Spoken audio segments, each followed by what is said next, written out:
Okay. So hey everyone, thank you for being here. From what I've seen in the topic group so far, there's been an amazing amount of discussion, a lot of really good ideas. The site is blowing up with different ideas for people to vote on. Really appreciate it. It's been great. I've truly been inspired by all the participation that I've seen, and I hope this is a very novel and really enjoyable experience for you all. And I hope you all learned something and felt like, you know, your voice really mattered. So without further ado, I'd like to introduce our current 2nd District Supervisor. Zach Friend is the former spokesperson for the Santa Cruz Police Department. He also was a statewide spokesperson for the Obama campaign. He's worked in the White House. He's also worked in the congressional halls. He's a local representative. He graduated UCSC and then graduated Georgetown afterwards. So without further ado, here's Zach Friend.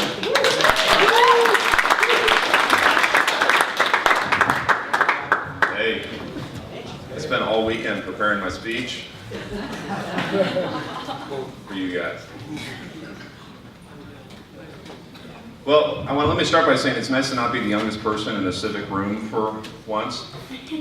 As you can imagine, one of the problems I think with public sector service is that a lot of younger voices really aren't necessarily heard, and it's nice to have this level of participation from all across the spectrum. So I was given the typical, hey, what should I speak about? And I got this email that basically said that you should talk about world peace and hunger and be inspirational and do all these other things, which I didn't read until this morning. I thought I had to just sort of say whatever I wanted to. So that's why I just wrote down some notes on a piece of paper, and I'm sure it'll do all of those things for you guys. But let me start by just giving you a little bit about why it was I decided to get into public service, which I would say is probably probably the best and also most challenging position that anybody could possibly have. And I think that when I was at UC Santa Cruz, I was a history major, US history major, and I thought I was going to be a history professor. That's what you kind of think. Applied to graduate school for history, got in, then asked myself what I was doing. Why would I want to spend 7 years studying something that, like the subtext, the subtext, the subtext.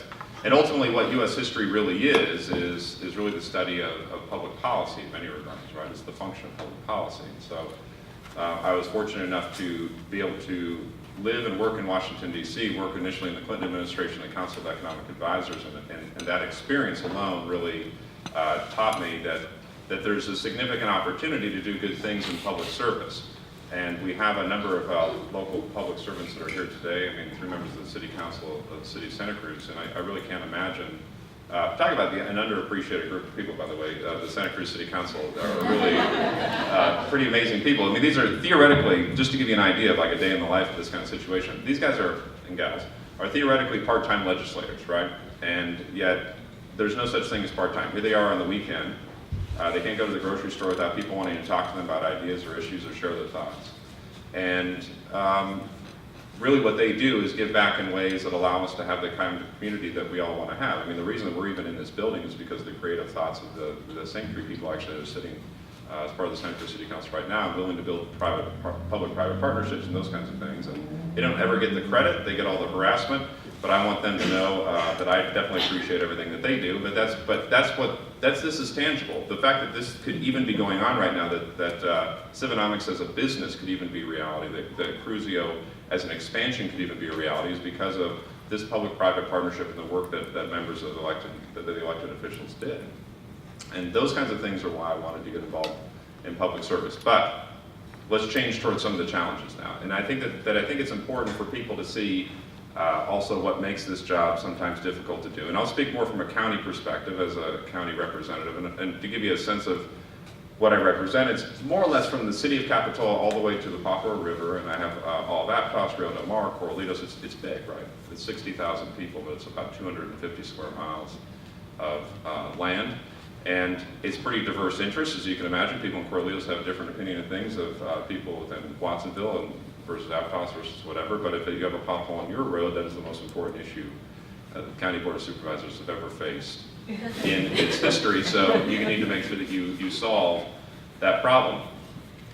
Now the county challenges, I would say the biggest challenge, and I had a conversation with Benno actually when we went through, we did a chamber event a couple weeks ago. is that there's a significant difference between what's important and what's urgent. And in, I would say in elected office, you focus a lot more on what's urgent than what's important. They're not necessarily the same thing, but you're not given the opportunity.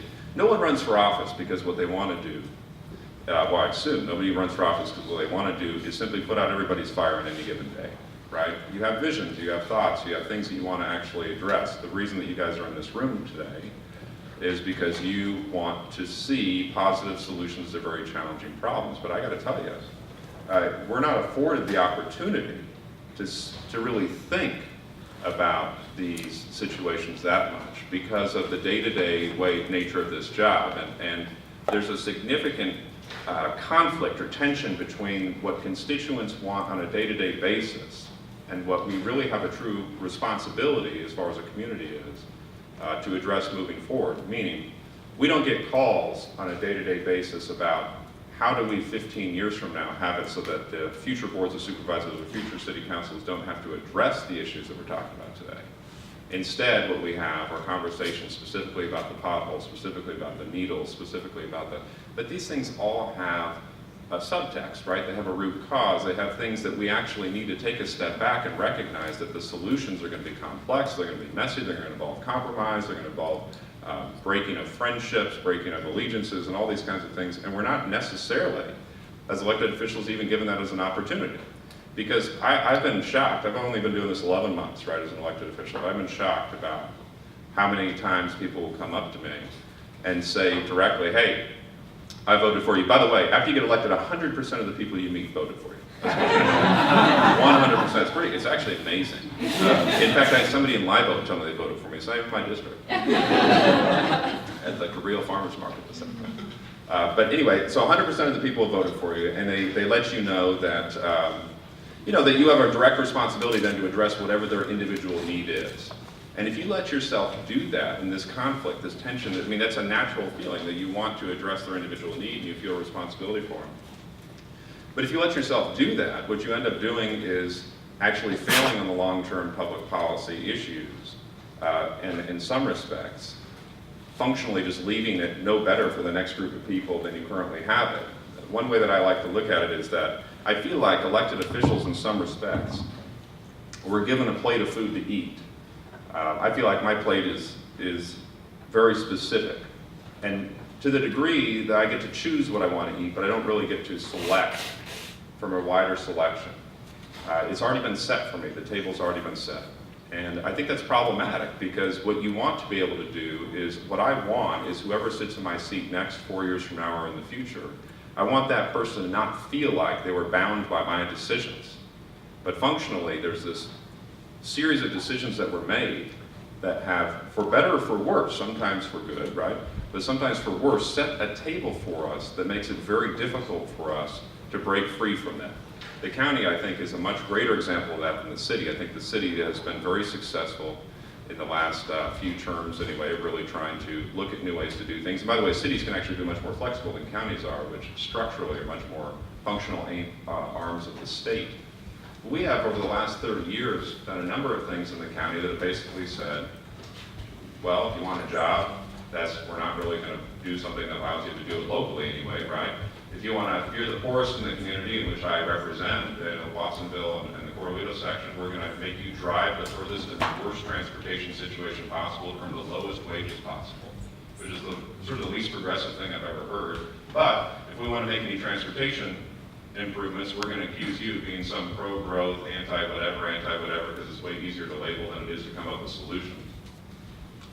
We're going to create a general plan and planning process that makes it so it's $25,000 for someone to remodel a deck, which then leads to everything being done outside of the process and everything's not to code and 20 people living in a house and all these other kinds of things. This is what we've created. This is what's on my plate. And so when you try and walk some of those things back in the limited amount of time that you have, what am I doing necessarily that's setting the table and making it even better for the next person? That's the difference, I think, between what's urgent and what's important. And I would like to be able to see or have the opportunity or have the community understand that we need some sense of flexibility to make mistakes, to take risks, to address the important things over just the urgent things, right? as opposed to just simply putting Band-Aids on things. We actually get an opportunity. And I gotta tell you, when we have discussions, this is actually a really interesting thing. When you get elected officials together, there's a lot of bravado and BS that happens up in public. But I mean, when they're one-on-one behind the scenes and they don't feel like they're being questioned about every single thing they say, they're really solution-oriented, regardless of political spectrum, ideology, whatever it may be, because that's why they wanted to get involved. And you want to be able to foster that even at the elected official level, and I would actually argue that in some respects, we've, for whatever reason within the discourse, we've eliminated that ability to even happen. The minute you take a stand on an issue, you are pigeoned into a very specific subset of where that is, and you end up being stuck in this world that has absolutely nothing to even do how you are or what it is, or you're trying to explain the nuance of the public policy, whatever it may be. It's very challenging, and it consumes a lot of time. It really does. Our office has taken a lot of time trying to work on a policy of broadband extension. We've worked with Peggy and Cruz on exactly this. And we see it as an economic development means, right? We see it as, well, we build a road, and whatever ends up on that road in the future, infrastructure investment, just like the days when you build highways, or you build airports, you build railroads, or whatever, this is the next phase. So we look at it that way. Well, but in a classic context, what does this mean? Normally, when you build a building, that means that's economic development, right? That's a very classic sense. It means tax, it means whatever. We're talking about a theory. We're talking about building the road and letting whatever may be on that road. This 30-year history I speak of, or even longer, this precedent that you fight against, makes it unbelievably difficult to even simply do something that we think is going to make it so much better for the 30,000 people that commute over the hill every day, or the 18,000 cars, and taking those off the road, or allowing people to work from home, or whatever it may be, or God forbid, providing high-quality local jobs here, or whatever it may be.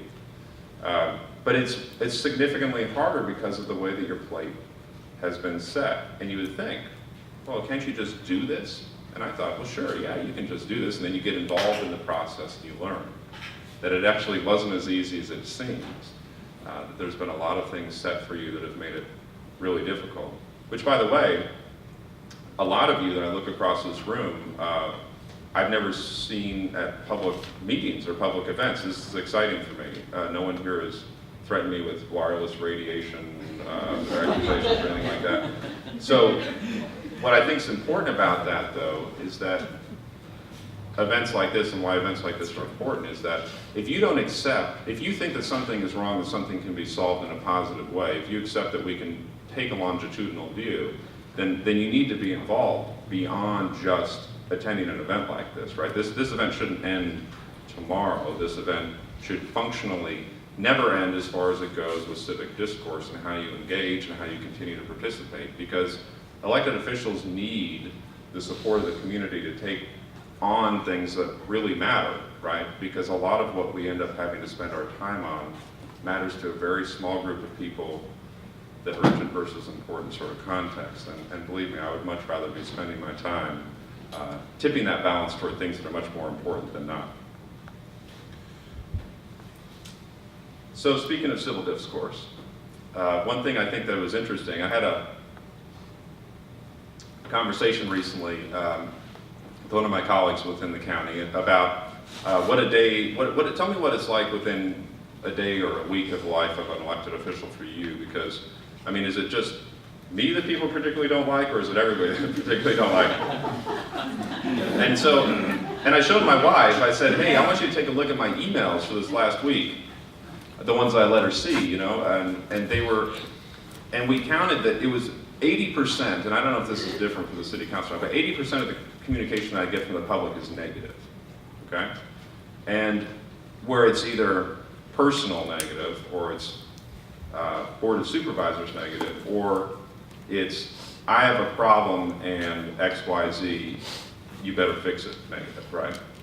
And the other 20% are invites to things, I think. Like this. But that's not hyperbole. So think about what other job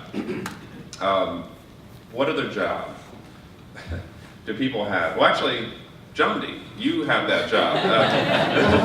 Journalists also, I would say 80 to 90% of what they get are probably negative, which is also not fair for the work that they do. They do important stuff.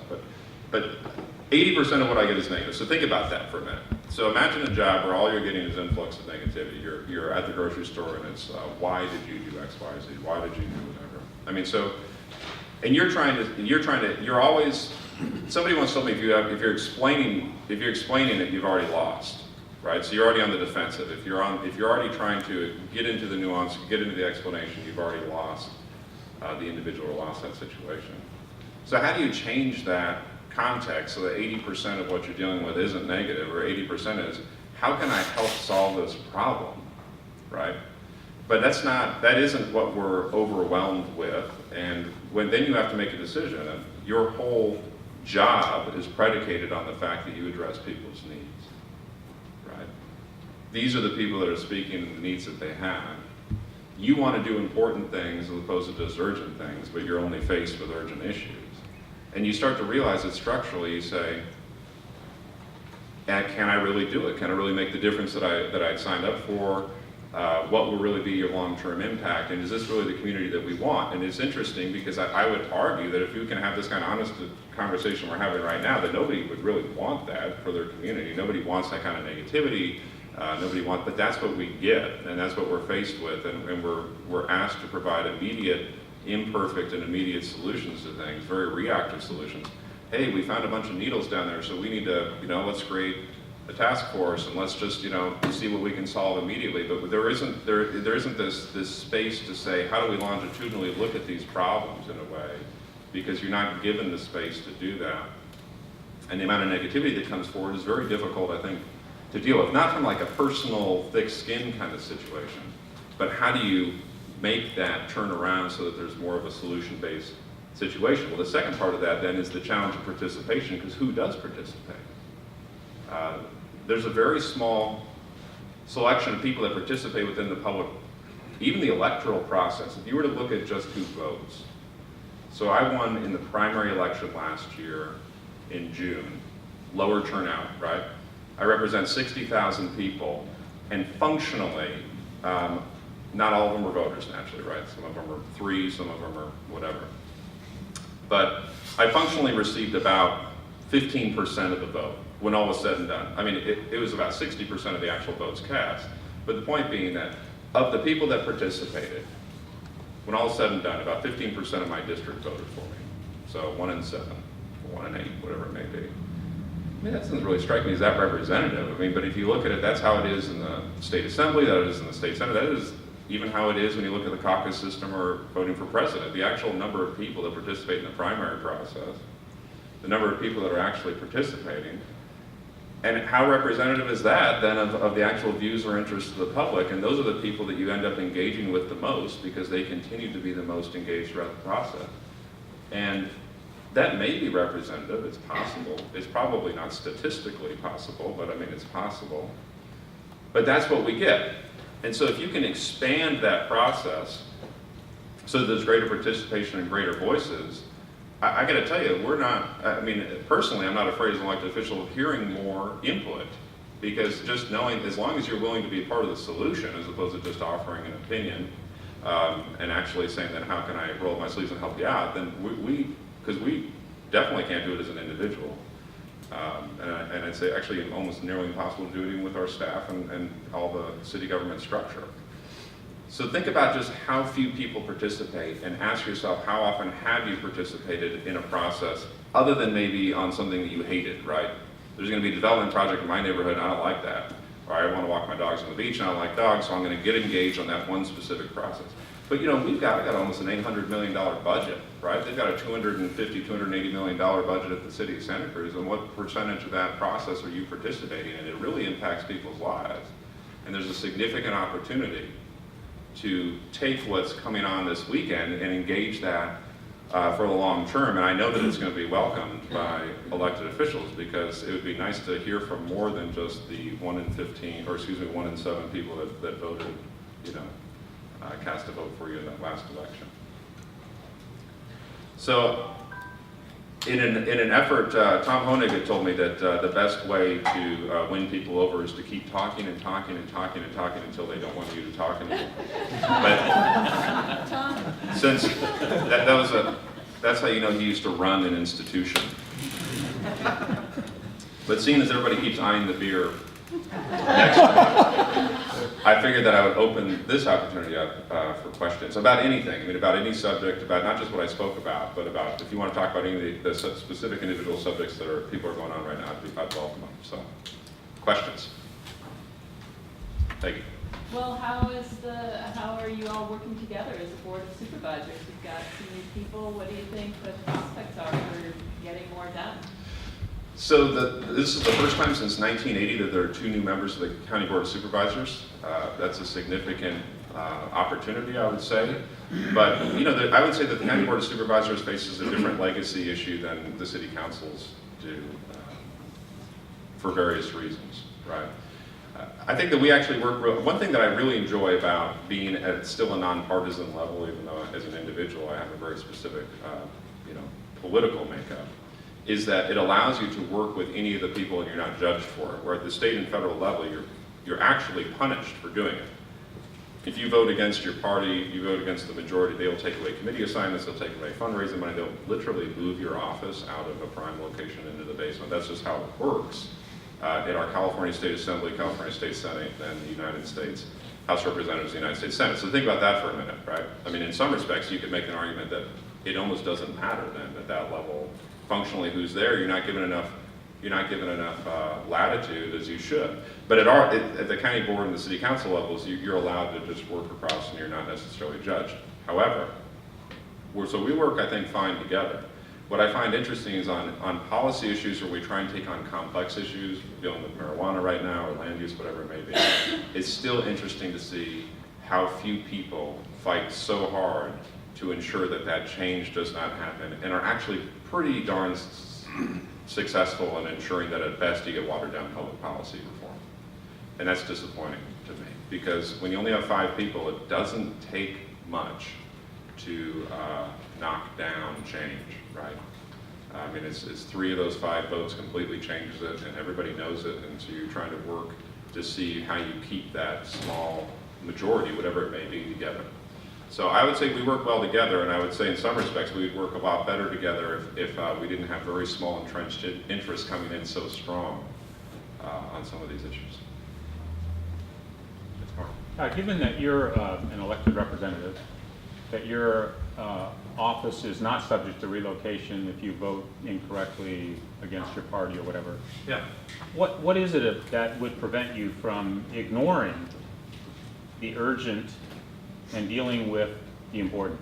I mean, what is it that prevents you from doing that? Well, it's the overwhelming amount of time that we. So I appreciate that, and I have this conversation with I have 2 staff people I think are great, and we have this conversation a lot about what you do today, will it be remembered in 100 years, or will it even be remembered in 100 days? And most of the time they can't say yes to either one of them. You really shouldn't be doing any of those things, right? But all the calls they get, all the time that I'm at the grocery store, all the time, that's all I hear. So you have to somehow, what stops you is just recognizing that at some point you can't be a robot and just say, that's great, you guys elected me, I'm your representative, I know best. I'm sorry. If you never fill the pothole, if you never address the public safety need on a block, you actually become ineffective in a way, because you lose the support of your people. I mean, a lot of the power comes from even the other board members believing that you have a sense of a constituency behind you. And how do I maintain that constituency? Some of the way that you maintain that constituency is by addressing some of those urgent needs that really aren't that important. And that's the balance. I'm just arguing that the balance needs to shift at least 60-40 the other way. And I don't think that elected officials are given that opportunity. So how do we shift the balance back to the important and away from the urgent? Well, maybe ask yourself before you call an elected official whether what you're calling really matters. I mean, and I'm serious when I say that. I mean, meaning that when you talk to people within the community that are up in arms over, the remodeling of a complex or whatever it may be, is that the most important thing that you think? So you've got one person who represents 60,000 of you. If you could have that guy spend his time on anything, is that it? Right? I hope the answer is no to that most of the time, or maybe I'm just not good. Maybe this wasn't the best sort of career fit, I guess, in that sense. But I think that I really believe that people have do have the better angels that will tell them, we do want things so that it's different from our children or grandchildren than we're currently faced with. And then support the elected officials when they take those chances. I mean, if you think about the discourse, Mark, a lot of it is personal judgment about, I mean, I've watched some of these Santa Cruz City Council members make some hard decisions and just get vilified in some sections of the community for what they did, pure assumptions of who they are as people, and I know them as people, it's not who they are at all. Yeah. And yet, I don't hear anybody speaking back to say, that's not who they are, right? I mean, I don't hear that secondary chorus defending them, and I think that at some point, especially with the world, Dick Wilson, who's city manager forever, actually said to me that in some respects life was easier at the city before it was so easy to communicate with the city, right? I mean, when I was talking about the amount of negativity I get, overwhelmingly, it's actually the email and stuff, right? And although I love that fact, I find myself in bed at Sunday night at 11 o'clock at night responding to constituents, thinking, what am I doing? What am I really accomplishing by doing that? But that ease of sort of communication in some respects maybe is taking away the ability, because it's so easy to just say, I've got this problem, it's annoying, it's right outside my house, I'm just going to fire this off, right? And that's an interesting dichotomy about even what we're trying to do right here, about even how do you expand that discussion without devolving the discussion into things that really don't matter. I mean, that's a balance more for the community than elected leaders, but I think backing up elected leaders that take chances and actually make mistakes and fail, I mean, as soon as they're doing it with the best intentions, would be helpful. Yeah. Could you speak a bit about the other side of the equation of being a board of supervisor? In other words, you talked about your constituents and that relationship. What about the relationship between the board and the county government, the bureaucracy that runs the county? Yeah, so I worked for the city for a while, and since it's since it's functionally part-time legislators, even though they're not in reality, the balance is much more weighted toward staff input. I actually think that they have a harder job influencing the ultimate outcomes in a way, because they're more reliant on staff. So the balance is tipped that way. The county is a very odd situation because the individual supervisors are unbelievably powerful about what goes on in their district, for better or for worse. I mean, it's still surprising to me. So the relationship with county staff is that the county staff really does look toward what that county supervisor wants done in their district, which is also maybe not ideal for countywide public policy, because when we do land use decisions, you'll see carve-outs unique to individual districts, because the county supervisor at that time wanted it that way. I think allowing that level of deference is problematic, meaning that I recognize that I was elected to represent people, but I'm also just a person in a space and time, and that may change, but that code is there for a long time and very hard to undo. So I would like to see greater trust within the elected realm to allow professional staff to do whatever. But that deference back has advantages and disadvantages. I think it's unique to the county versus the cities that I see around. Did that actually answer the question? Sufficient. Go ahead and let us suss Well, out. I'm just saying, it's an $800 million budget. I don't know how many employees in the county. 2,800. I mean, it's a pretty big operation. believe me, I know. And there's 5 of you who ostensibly we elect to run it, Yep. but I don't expect that you're running it, you know? Right. Well, there's something really beautiful about that happening right there. Yeah, I can't dance. I mean, honestly, I can't. I didn't take dancing lessons just for my wedding. It's true. How long? Well, so the county is, the relationship with, I mean, obviously an elected official's relationship with staff is always going to be, there's going to be a tension because you were elected with a vision and whatever else, and the institution has to be conservative. I mean, think about it. I don't know how many businesses are here. Oh gosh, like 60 or something? Okay, so 60 businesses, and I don't want to depress anybody right before the holidays, but most of them are going to fail. Okay? Wait a second. Just bear with me about where I'm going with this. That's totally okay though, actually, in the business world, because they may fail and blend with another company. They may come up with a whole new other idea, and that's completely acceptable within the private world to take a chance, to leverage capital, and to actually fail. That's how you learn. Government can't go out of business. The few that have, created. I mean, think about the bankruptcies. You think about the layoff and stuff. So by nature, the staff knows it has to be conservative. Elected officials think, I've got 4 years. I want to make these changes. I want to change the trajectory of the world. That's the conflict there. And I respect the fact that it has to run in a conservative way. Because I say to people, tomorrow, no matter how stupid I am in the public policy decision I have, the cops still have to be able to show up at your door. The social service programs and the healthcare programs still need to be there. So we need it to run with that tension. But anytime you have tension, you create inefficiencies. Over time, those inefficiencies grow, and so that's the problem that I think we deal with, and that's why we're where we are with the way your plate's set. So there's always going to be that. I mean, to me, in a situation that large, especially in that disparate, where you've got offices in Watsonville and Emline and downtown and a lot of that are all official governmental things where staff are that you can't manage on a day-to-day basis, but they are also running in a much more conservative way, as they should, to ensure that the institution continues. But I think elected officials are always trying to push them to that precipice.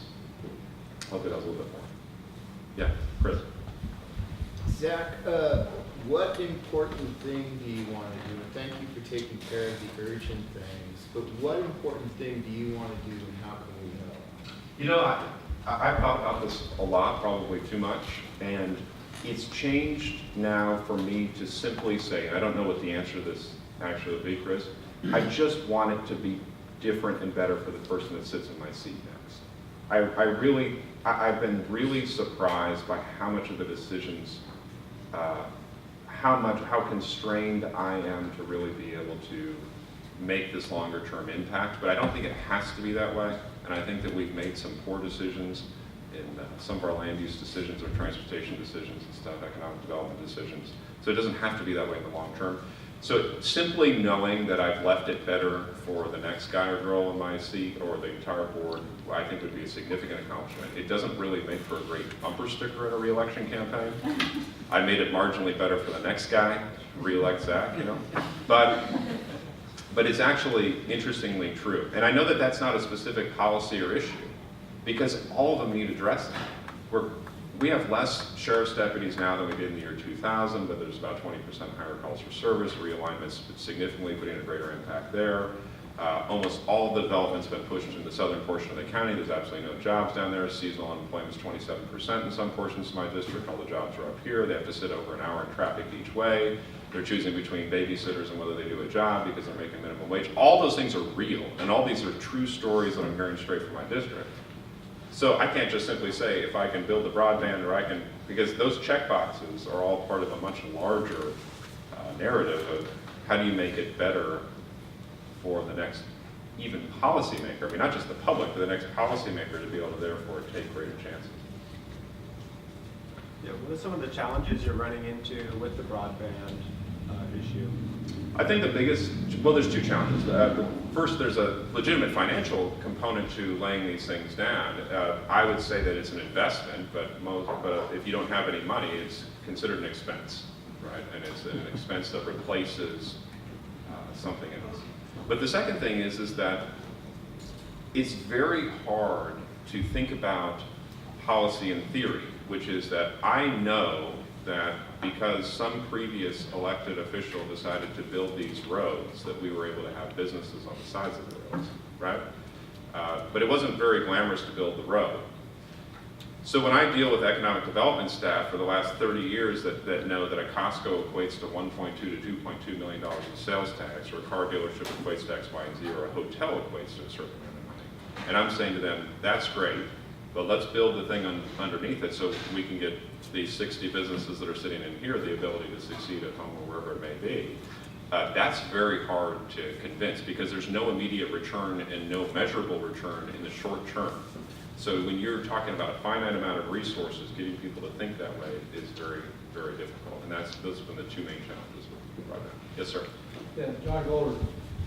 I would like you to comment about real information versus opinion and informed presentation versus talking and shouting.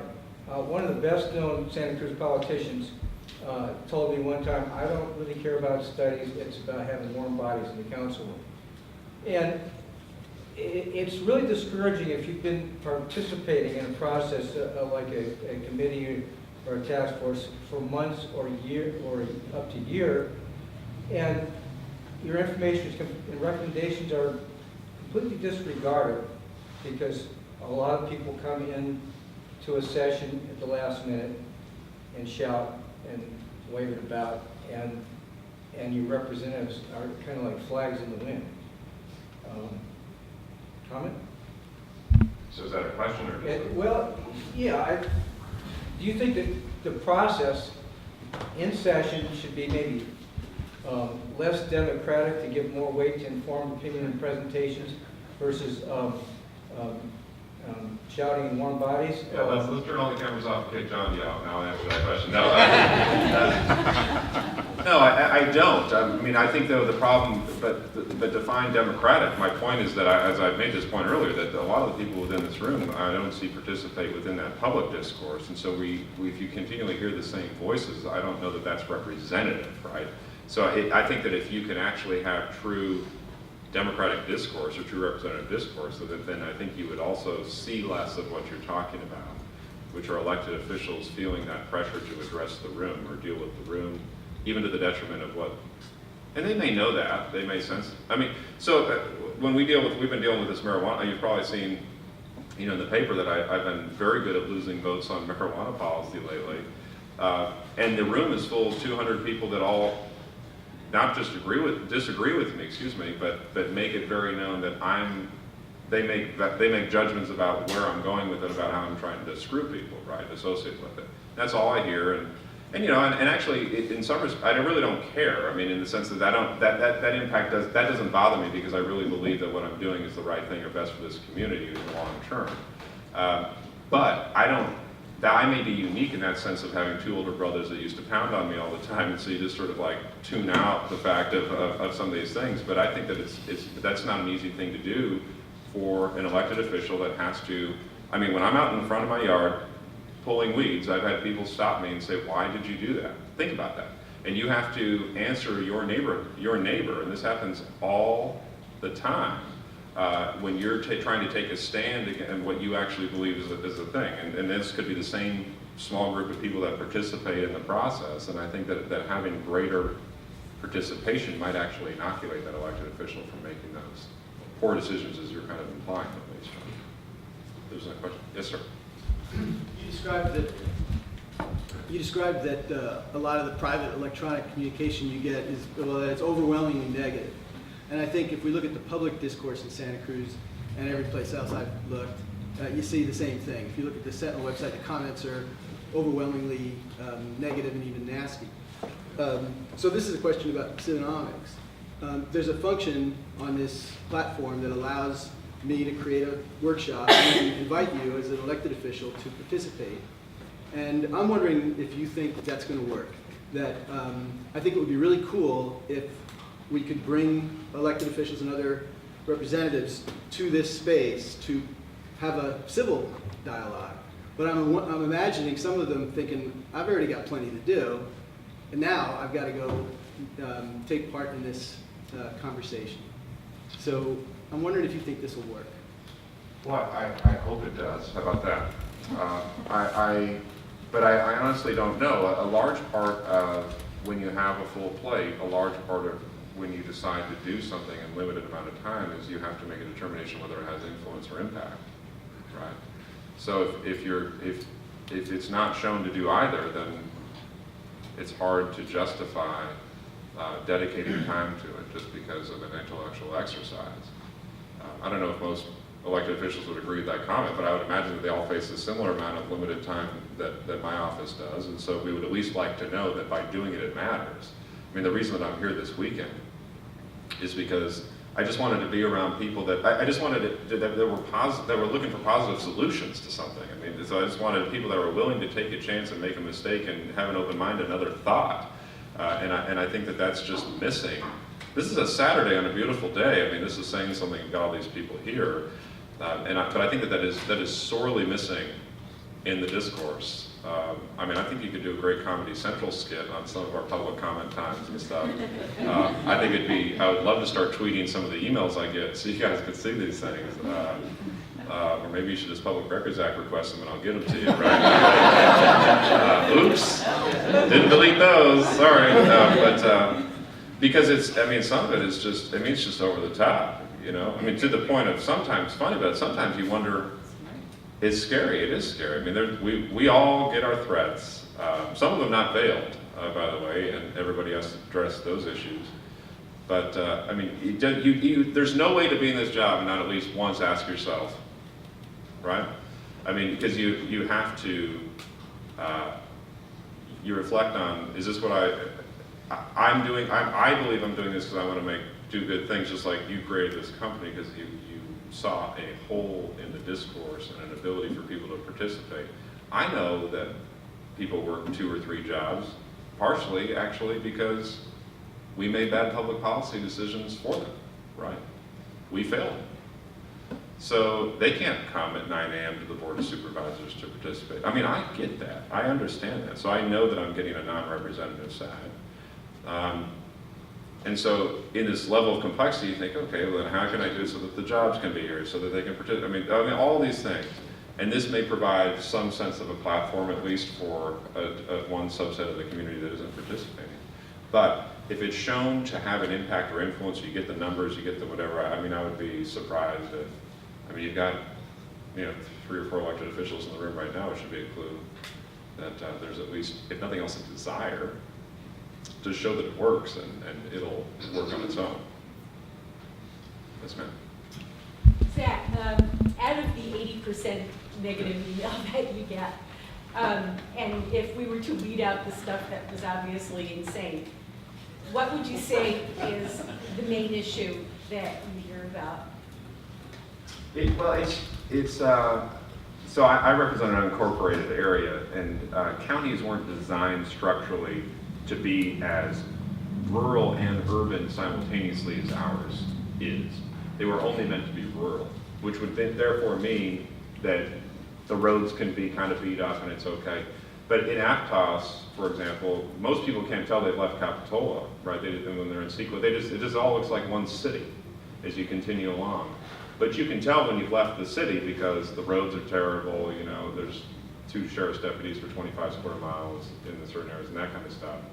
So most of what I get is frustration over the fact that people feel like they're being underserved for the amount of money that they pay within the community. That's sort of a broad sense of it.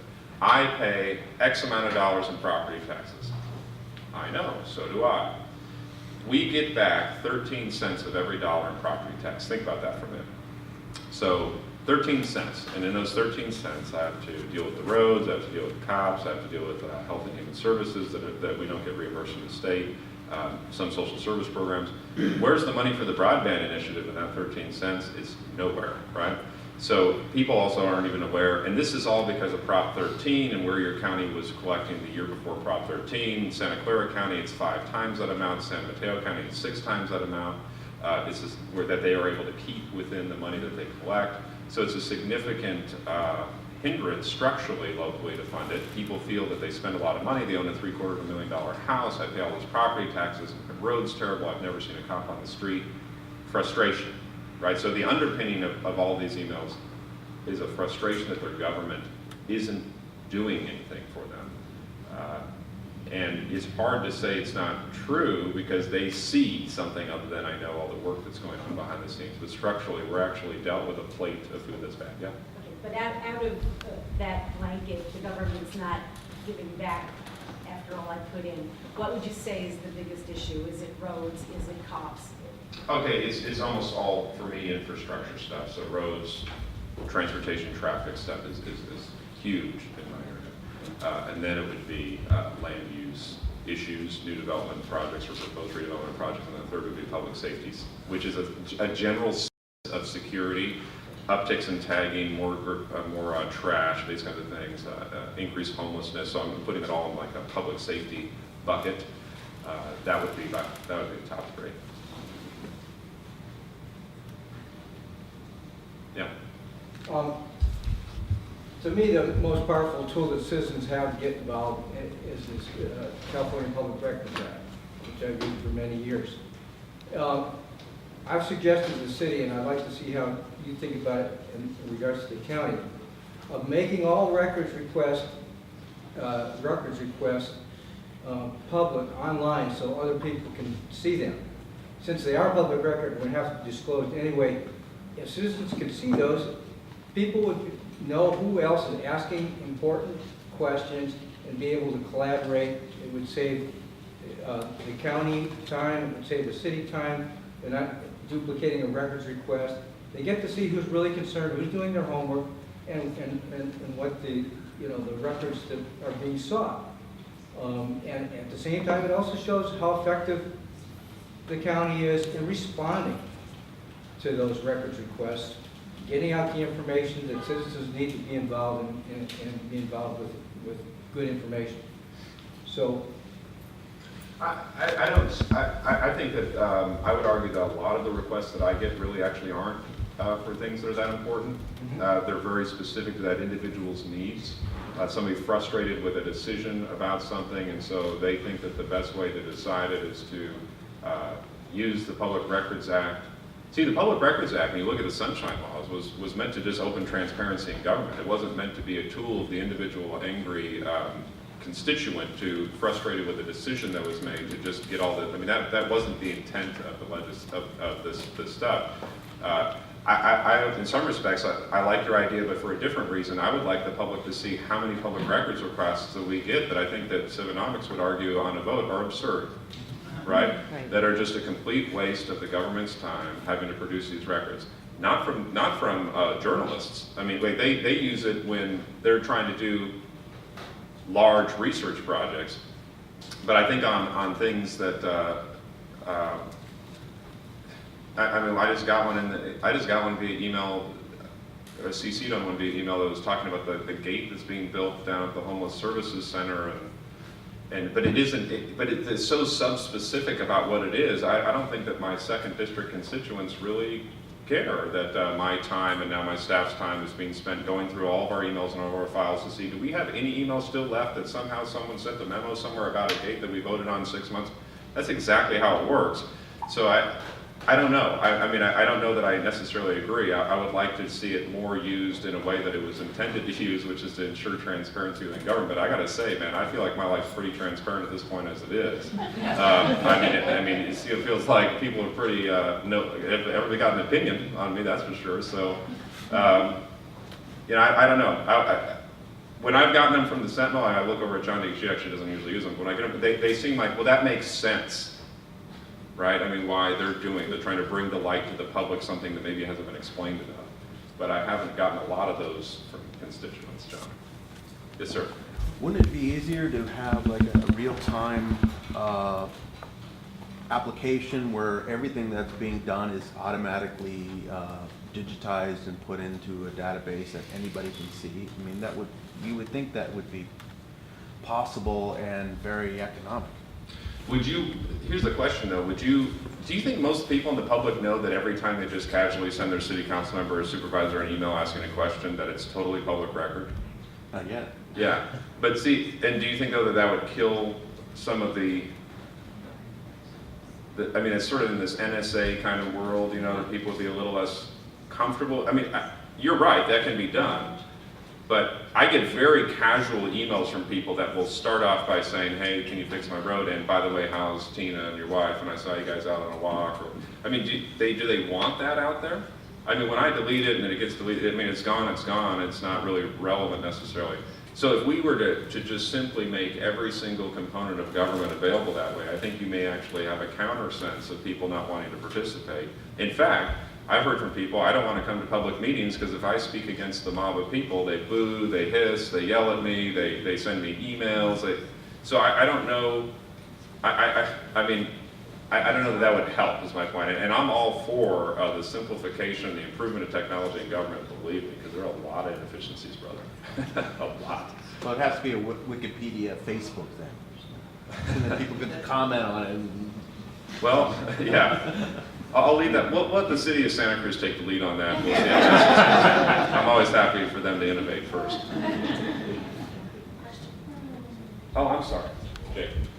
So you mentioned problematic public policy decisions in terms of local employment, in terms of transportation, land use. What have been some of the biggest errors long-term for the Board of Supervisors, and how can those be improved? Well, how about, I won't accept the word error, but I'll explain to you decisions that are made that have had unfortunate externalities associated, right? And that would be that if you look at... Sorry. Everybody okay back there? Just keep drinking. We sound better. Yeah, externality. Hey, it's a big word, but we can look it up. We all got iPhones, you know? So, one of the things that the county did, the county's had two Measure J's. The first one is an urban services limit line, that specified where growth would be. The second one is an affordable housing one. So we won't pay attention to the second one. The first one, which was 30 years ago. Yeah. So about 30 years ago that this came down, and it defined functionally where development can happen within the unincorporated area. Because there's nothing more important in an unincorporated rural area than development, right? I mean, deciding what you would do with land use. And then it also, within that urban services corridor, which is functionally not ag land, where you can't pave over prime ag land, good decision. But then the urban areas are Aptos and Live Oak. Beyond that, when you go into the hills, they're all on septic. They have to have certain distance, 3 acres, minimum, and these kinds of things. They can't be built on certain slopes. All of those things actually aren't necessarily relevant in modern technology, but that's still within the code. But here's what's important about why this has created some externalities. That's significantly forced development to the southern portion of the county, right? Which in and of itself, there's actually necessarily nothing wrong with. However, what happens when you more than double the population of Watsonville and the surrounding areas in about 15 years? What happens to the schools? What happens to their public safety issues? What happens to their social service programs, the healthcare facilities, and transportation? Well, the county doesn't care about that. The county just made a decision that, by a result of the decision, pushed it all down there. But that's the city's problem now, and the areas that they've annexed in that surrounding area. That's, they're not Colorado Valley Unified School District, that's not their problem. Well, there's no jobs, right? There was nothing else done to accommodate now for when we've done this. So now you've got the highest unemployment, you wonder where the crime's coming from, you wonder where these deals are, and you've got people sitting on a highway that hasn't been improved in 35 years, basically, to drive an hour to get to a minimum wage or maybe $15 an hour job if you're lucky at one of the local service industry positions. What else has it done? It's disproportionately impacted home prices, so that, if you can't build, supply and demand is a significant component there. And then it's forced density improvements within those areas, even upon the county supervisors, which then makes the constituents unhappy with them. So in my district, we've had to take a lot of development in our area, which I'm not necessarily opposed to, but the sense of what Aptos used to be or why people live in Aptos, they feel like they're losing. And I actually tell them, well, you actually decided this. Interestingly enough, you took the power ostensibly out of the county board's hands through forcing development into these very small sections. And so now if I fight it within my district, the only places that it can end up are, once again, further south, where there's no jobs and you're hindering people even more. So those things slightly undoing it. But it's interesting, as we've looked at these general plan discussions at the board, and the current board is I would say, at least marginally open to the idea. Every single time we get a couple of land use lawyers that show up that let us know that they're going to litigate it. They get threats. They say that you're just about unmitigated growth. Zach, you want to put a Hyatt down on the Selva Beach? This is like how it goes, and it's just simply not true. we're faced with a set of decisions before us. We're just trying to improve for the next set of generation, and we need to be able to be willing to recognize that we as a community made these decisions, right, historically. And if we don't accept the way that they're moving on, that means we got to be willing to take some chances that maybe people aren't going to be happy with or break from the way the tradition's been done for a certain amount of time. I'm comfortable with it.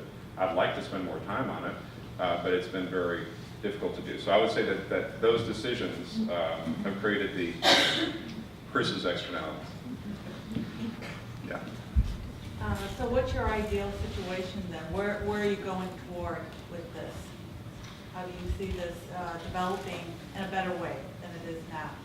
Well, I think that the voters have, I mean, to me, I think the electorate's made it very clear that we don't want this to look like San Jose, right? You don't live here because you want it to be just some sprawl, and that's I'm with you. I mean, that's why I moved here from San Diego. I completely agree. That doesn't, however, mean that we can't have more places just like we're sitting in right now in various places throughout the county. We don't have the infrastructure to do it, meaning that we don't have the broadband, we don't have the roads or transportation networks. So I would like to help build that infrastructure, and that actually takes code changes, and actually takes willingness from other supervisors to see it in a longer term, longitudinal way to do that. I mean, I don't expect to see a lot of successes in the 4-year term I was given, but I would love to have a conversation with the next county supervisor in my seat, however many years from now, and say, well, what does it look like to you? You know, because I think that we can actually make a significant difference in just. So if it took 30 years to create some of the problems we have, then we should accept that it's going to at least take, 10 years to start to make things better. I mean, I don't think that's an unreasonable ask. You can make some marginal changes, but I think that the policies that we enact today don't have impact for some time. We should accept that.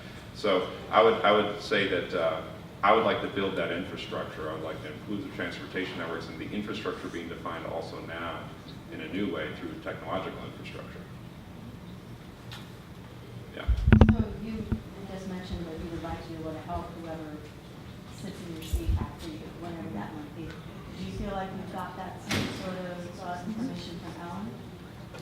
Oh, from my predecessor? So you tell me what it means when your predecessor retires and thinks that it's easier to live in Ethiopia in the Peace Corps than serve in the County Board of Supervisors. I took that as a clue that she's like, hey, no running water, no food, no problem. It's better than doing another term on the Board of Supervisors. She didn't say that. That just was where her actions speak louder than words. You know, Ellen, and I think this was more by my personality. Ellen didn't want to be invaded. She kept saying, this is yours, I mean, with the one in June, I want you to have your space, whatever you want. So she didn't offer. It was just about questions. And I kept asking her questions, and then she kept feeling like she was imposing, and it really wasn't. I just didn't know I didn't know what to do, I mean, honestly. So she answered any question I ever asked, but she didn't push anything. And to give her a significant amount of credit, there was never any, I'll support you if you do X, Y, or Z, or I want you to follow X, Y, or Z. We never had any of those conversations, and I really admire her for that. That was never part of the deal. We should try and move into the last question. Tom? How do you feel about, say, an issue like water in your district, which you don't really have to take responsibility for? It's not in your jurisdiction particularly, yet the decisions being made in the SoCal Water District are having huge ramifications for every part of life in that district. What is your role? Do you plan on playing a role in it? Well, that's a great question, and I got to tell you, I don't have a choice, because the decisions that are being made by the Water District have significant economic, social, and every other impact, environmental impacts to my district, and there's a significant leadership void on this issue, because it's totally polarized into, if you support a new water supply, you're pro-growth. And if you don't, I don't even know what the other side necessarily is, but that's how it's being, and everybody's ignoring just the reality of what the reality is, which is that I've got a water district that supplies water to most of my district that's arguing for a moratorium that would just completely destroy the economy of my district, and, by the way, is totally unclear whether it would have any impact on the water, right? When you talk to the water district and you say, well, would that work? They say, we don't know, but we know we need to try something, right? But there are a couple things that I think are important to just think about for a minute, for those that live in the Soquel Creek Water District. It's kind of relevant to the city of Santa Cruz water as well. We use less water now than we did 30 years ago, but yet the population is, in some respects, tripled in some places and doubled in other places. The Soquel Creek Water District is in the top 5% of water conservers in the state. The state uses some of the least amount of water in the country because of the conservation measures. It's kind of hard to argue then that this is simply a growth issue. If you have a lot greater population and you're using a lot less water because of improvements that have happened on that sense, then I think that we have to look at the other side. But the other component too is that if we're in the top 5% of conservers in the state, where am I going to go on conservation? I mean, sure, on the margin, and we should, and that's important. I'm sure there'll be innovation.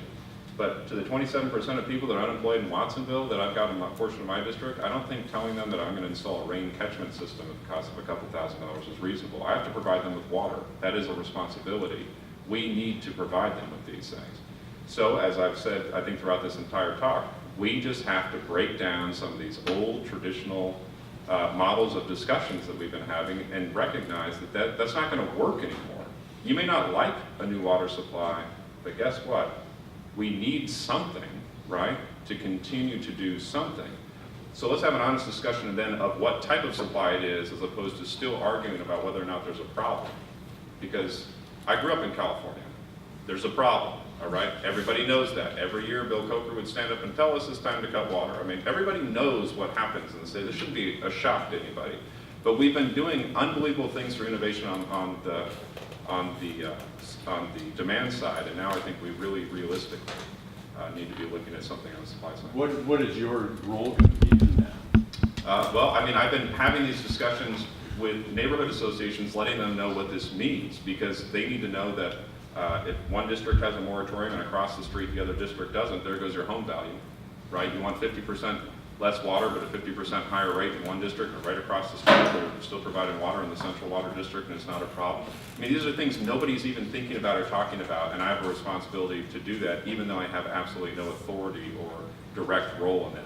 But you know, when you have a district that only can care about one issue, water, because they're elected to just care about water, it's not their role to think about all the other things, all the other externalities, right, that could be created based on those decisions.